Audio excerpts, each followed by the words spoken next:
Station, this is Brad. How do you hear me? Hey, Brad, this is Nick. I've got you loud and clear. Welcome to the International Space Station.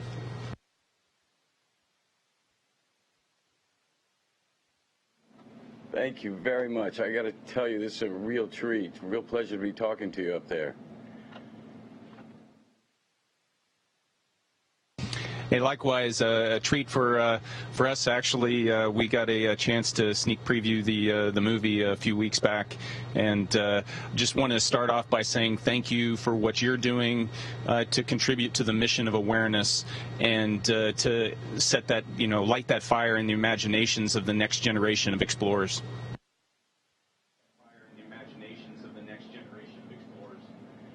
Thank you, Nick. Thank you very much. And now that I have you all the way up at the space station, let's talk about me. How do we do? How was our zero G? I got to tell you, it was really good. And the depictions, the settings, all, as you can tell, look very similar to the type of setting I've got around me.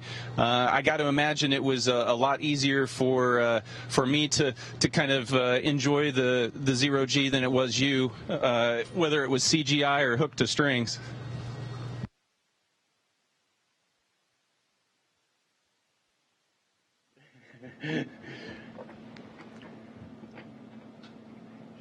I'll tell you what, our ship was a bit cleaner. Do you know what everything is on the walls there behind you? When I first got up here, it looked similar but very different, if you can imagine that, to what we train on in the ground. We had lots of photos on the ground, but up here everything hangs off the walls and there's cables everywhere. But yeah, you get very familiar with it and you know exactly what's going on. A lot of it is storage of equipment, and then we've got different facilities. For instance, this one right here, this wall, helps us research how flames burn in space, which is very different than on the ground. And by removing the effect of gravity forcing a certain shape to a flame, we can study exactly what goes on to inside a flame to a greater detail. Helps us figure out how to make cleaner burning engines, and get more out of the energy that we do consume.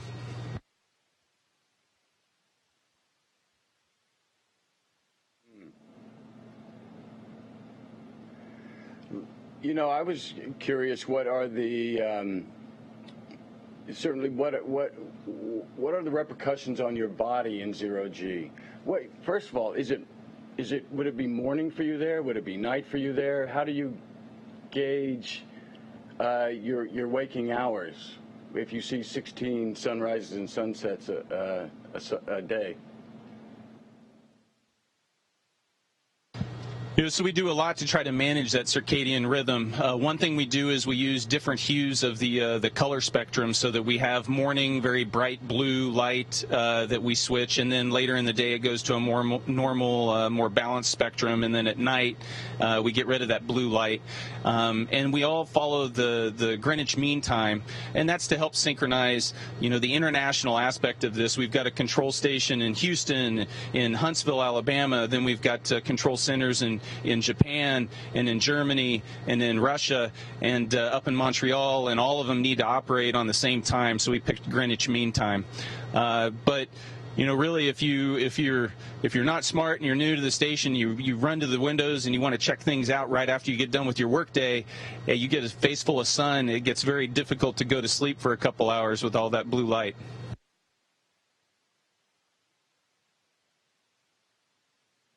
Wow, I would think so. So is there a night shift, or is everyone on those hours?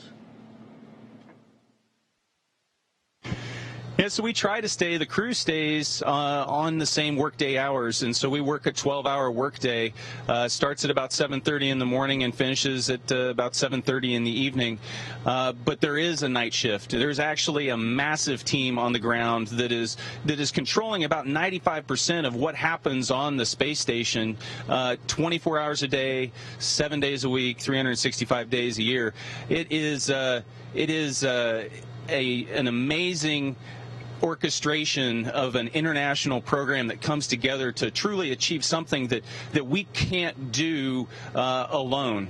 And it's through that strength and diversity, or strength through diversity, that we're able to have, successfully operated this station for 2 decades.